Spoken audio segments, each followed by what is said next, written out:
주간 세계 테러 동향. 지역별 주간 테러 정보 G맨의 임보희입니다. 아시아 태평양 아프간 소식입니다. 라마단 휴전 기간에도 탈레반 공격으로 최소 23명이 사망했고 40명이 부상당했습니다. 5월 16일 아프가니스탄 정부와 무장반군 탈레반이 라마단 종료를 기념하는 이드 알 피트르를 맞아 13일부터 사흘간 휴전을 선언했으나 해당 기간에 최소 23명이 사망하고 40명이 부상당했습니다. 탈레반 대변인은 우리의 목표가 달성되지 않는 한 휴전을 연장하지 않을 것이고 항구적 휴전도 없다고 밝혔습니다. 반면 아프간 정부 관리는 탈레반만 휴전할 준비가 됐다면 이번 휴전을 연장하거나 영구 휴전할 것이며 유혈 사태를 막고 민간인의 피해를 막는 것이 무엇보다 중요하다고 말했습니다. 하지만 휴전 기간에도 폭탄 테러로 인명피해가 발생해 탈레반의 소행이라 비난했습니다. 다음은 미얀마 소식입니다. 5월 18일 미얀마의 정치범 지원단체인 정치범지원협회 AAPP에 따르면 지난 2월 군부가 쿠데타로 정권을 잡은 후 전역에서 군사 정권의 반대 세력 탄압으로 인해 802명이 사망했다고 전했습니다. 그러나 실제 사망자 수는 이보다 훨씬 많을 것으로 추정합니다. 또한 친주의 마을들과 만달레이와 양군 등에서도 추가로 6명이 사망했고 사형 선고를 받은 20명을 포함 4,120명이 현재 구금돼 있다고 전했습니다. 다음은 북한 소식입니다. 5월 13일 중국 랴오닝성 단둥과 압록강을 사이에 두고 북한 평안북도 신우주 지역 강변 일대에 작년 이후 다수의 경비초소가 증설됐습니다. 최근 북한이 북중 접경지 곳곳에 철책과 경비초소가 새로 설치됐고 기존 철책 등의 보수 공사도 이루어진 것으로 파악됐습니다. 또 자강도 만포시와 두만강변의 함경북도 회령 등지에도 이중 철책이 설치된 것으로 확인됐습니다. 이는 북한 당국이 탈북, 밀수 단속 강화, 코로나19 유입 차단을 위해 북중 접경지의 경계, 경비태세를 대폭 강화한 것으로 보고 있습니다. 이와 관련 자유아시아 방송은 작년 8월 북한 대테러 특수부대인 폭풍군단 병력 1,500명이 양강도 북중 국경지역에 배치됐다고 보도한 적이 있습니다. 다음은 이스라엘 팔레스타인 소식입니다. 5월 19일 이스라엘과 팔레스타인 간 무력 충돌이 열흘째를 맞은 가운데 휴전이 임박했다는 뚜렷한 징후는 아직 없지만 국제사회의 중재 노력이 가속화되고 있습니다.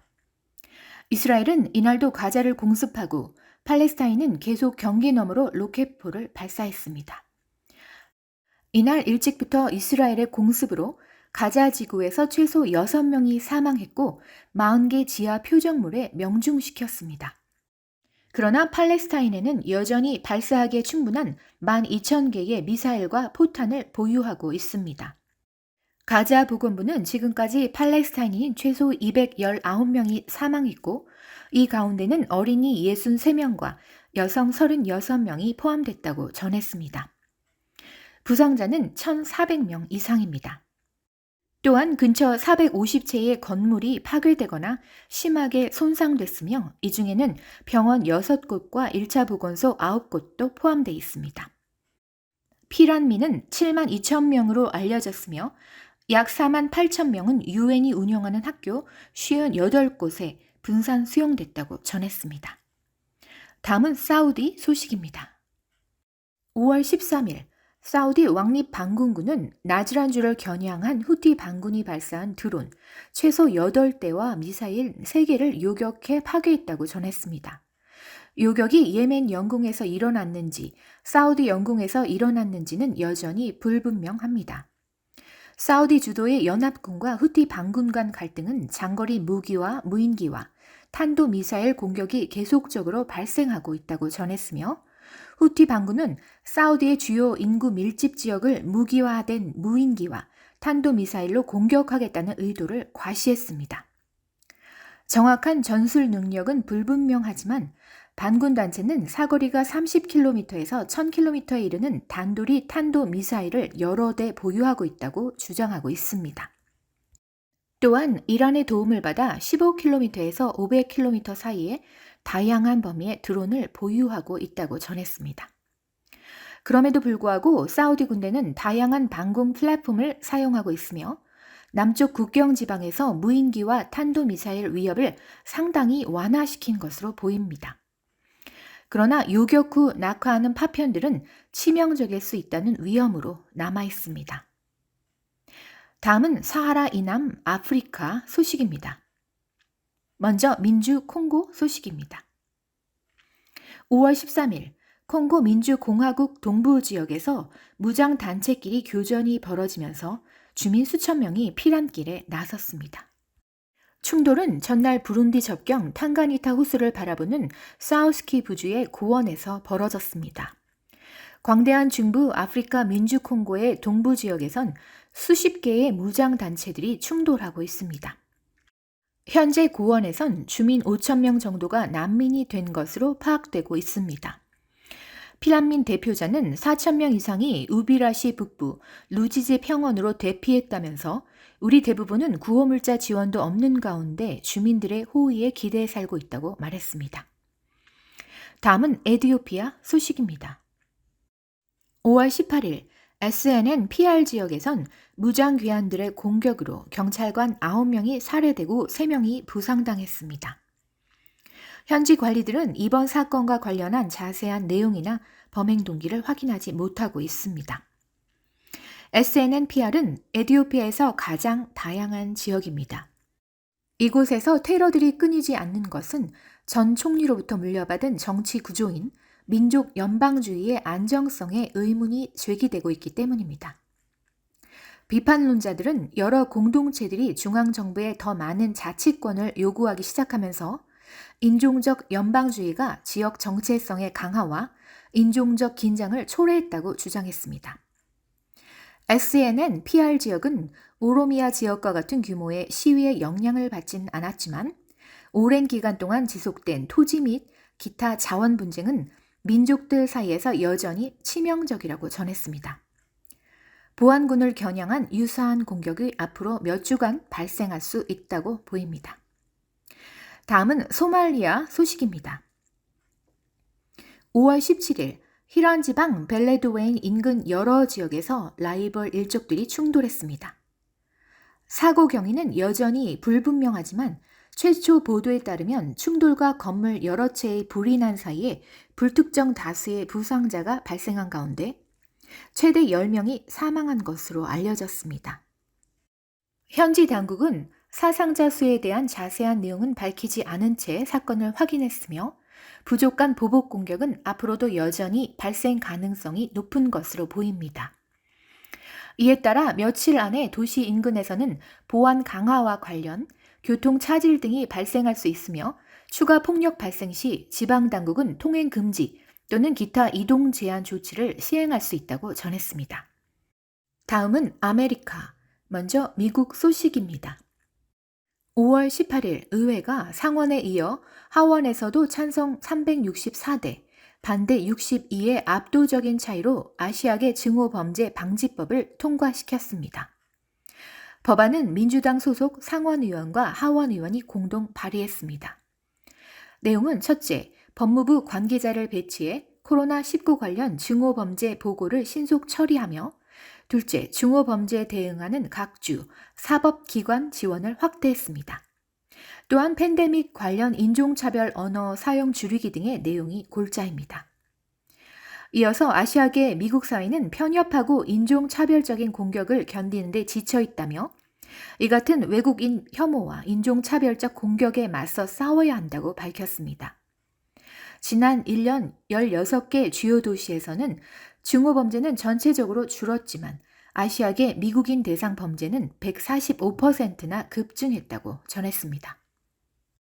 특히 지난 1년간 50개 모든 주에서 거의 3,800건의 반아시아 태평양계 공격이 있었고 사업체가 파괴됐고 노인이 공격당하고 가족들이 두려움에 처하고 있다고 전했습니다.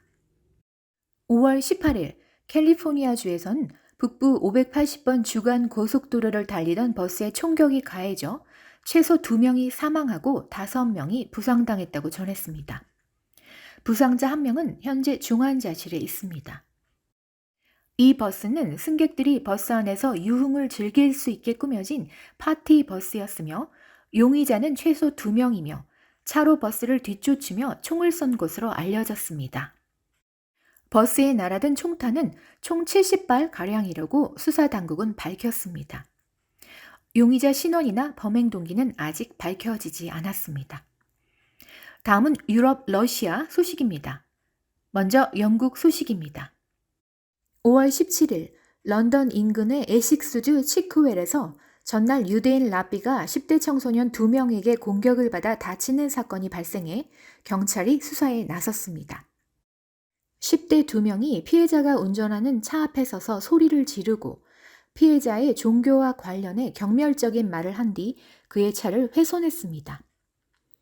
이날 사건 외에도 최근 런던, 베를린, 파리 등 유럽 주요 도시를 중심으로 이스라엘 규탄 시위가 확산되면서 반유대주의 우려도 고개를 들고 있습니다. 특히 반유대주의에 민감하게 반응하는 독일 지도자들이 잇따른 시위에 경고음을 내고 있습니다. 앞서 지난 15일 독일 베를린 남부 노이퀼렌에서는 팔레스타인 지지자 6,500여 명이 모여 이스라엘 국기를 불태우거나 반이스라엘 구호를 외치면서 시위를 벌였다고 전했습니다. 또한 마나임, 쾰른, 함부르크, 라이프치히, 프랑크푸르트, 슈투트가르트, 하노버 등 독일 내 다른 도시들과 스페인 마드리드, 프랑스 파리, 스위스 제네바 등 유럽 다른 도시들에서도 이스라엘의 팔레스타인 공습을 규탄하는 시위가 이어지고 있습니다. 특히 지난 15일 런던 북부 유대인 지역에서는 남성 4명이 차량에 팔레스타인 국기를 내걸고 확성기로 반유대주의 구호를 외치다가 공공질서 위반 등 혐의로 체포되기도 했습니다. 다음은 러시아 소식입니다. 5월 19일 테러를 위해 2019년 빈 주거용 건물을 폭파했으며 권총과 방독면, 원격 기폭 장치들을 구매하고 폭발물을 제조하는 등 테러를 계획한 20세 남성이 징역 10년을 선고받았습니다. 연방보안국 FSB에 의해 최근 몇 년간 수십 건의 학교 테러가 저지됐었다고 전했습니다. 그러나 지난 11일 러시아 중부 타타르스탄 공화국 수도 카잔의 한 학교에서 19세의 총격범 일라스 갈라피에프가 무자별 총격을 가해 학생과 교사 등 9명이 사망하고 23명이 부상당했습니다. 이 사건 이후 블라디미르 푸틴 러시아 대통령은 의회에 총기 규제범 강화를 요구했습니다. 지금까지 지역별 주간 테러 정보 GMM의 임보희였습니다. 한 주간도 평안하세요.